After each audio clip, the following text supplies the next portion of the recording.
దేశంలోనే ఒక అత్యున్నత ఆర్థిక సంస్థ, కేంద్ర ప్రభుత్వ ఆర్థిక సంస్థ. ఇవాళ జగన్మోహన్ రెడ్డి గారి యొక్క ప్రభుత్వంలో పేదరికం 7% తగ్గింది ఆంధ్రప్రదేశ్లో ఇచ్చిందంటే అది జగన్మోహన్ రెడ్డి గారి పనితీరుకి ఒక నిదర్శనం. ఎందుకంటే చంద్రబాబు నాయుడు గారు పాలించిన 2014 నుంచి 19 వరకు 11% ఆంధ్రప్రదేశ్లో పేదరికం.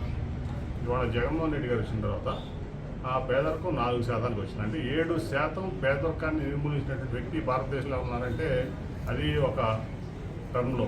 ఆ టర్మ్లో కూడా 2 సంవత్సరాలు కరోనా పోయింది ఆర్థికంగా ప్రపంచమే వెలువలాడి కరోనాలో. అటువంటి పరిస్థితుల్లో 7% పేదరికాన్ని నిర్మించగలిగారంటే జగన్మోహన్ రెడ్డి గారికి గొప్పతనం కనపడుతుంది. అట్లాగే చంద్రబాబు నాయుడు గారు నేను సంపద సృష్టిస్తాను, సంపద సృష్టించి మళ్ళీ ఈ పేదలకి అన్నీ ఇస్తాను, వెల్ఫేర్ ఇస్తానని చెప్తున్నాడు. 2014 నుంచి 19 వరకు ఎందుకు చేయలేకపోయింది?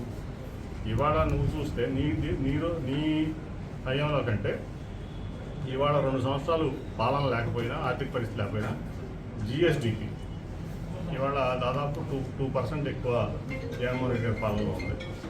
అంటే ఈ రాష్ట్రం ప్రగతి వైపు ముందుకెళ్తున్నందుకు అది నిదర్శనం. అట్లాగే వ్యక్తిగత ఆదాయం, పర్ క్యాపిటల్ ఇన్కమ్ నువ్వు చూస్తే అప్పుడు చంద్రబాబు నాయుడు గారి హయాంలో 1,64,000 వ్యక్తికి ఉంటే ఇవాళ 2,30,000 చెల్లుతుంది. అంటే ఒక వ్యక్తి ఆదాయం దగ్గర 50,000 రూపాయలు పెరిగింది ఈ రాష్ట్రంలో. అంటే సంపద సృష్టించింది చంద్రబాబు, జగన్మోహన్ రెడ్డి గారు.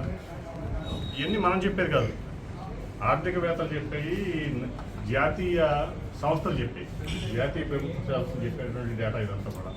సో పూర్తిగా ప్రజల యొక్క సంక్షేమంలో కానీ, ఈ రాష్ట్రాన్ని అభివృద్ధి వైపు నడిపించడంలో కానీ, అట్లాగే ప్రజల యొక్క సంతోషం, హ్యాపీనెస్ ఇండెక్స్, సంతోషం అనే ఒక పారామీటర్లో, ప్రజల యొక్క సుఖం అనే పారామీటర్లో, ప్రజల యొక్క ఆరోగ్యం అనే పారామీటర్లో ఈ దేశంలోనే ఆంధ్రప్రదేశ్ నెంబర్ 1గా ఉందంటే అది ఈ జగన్మోహన్ రెడ్డి గారి యొక్క సమర్థత. అట్లాగే ఇవాళ పిల్లలకి, పేద పిల్లలకి ముఖ్యంగా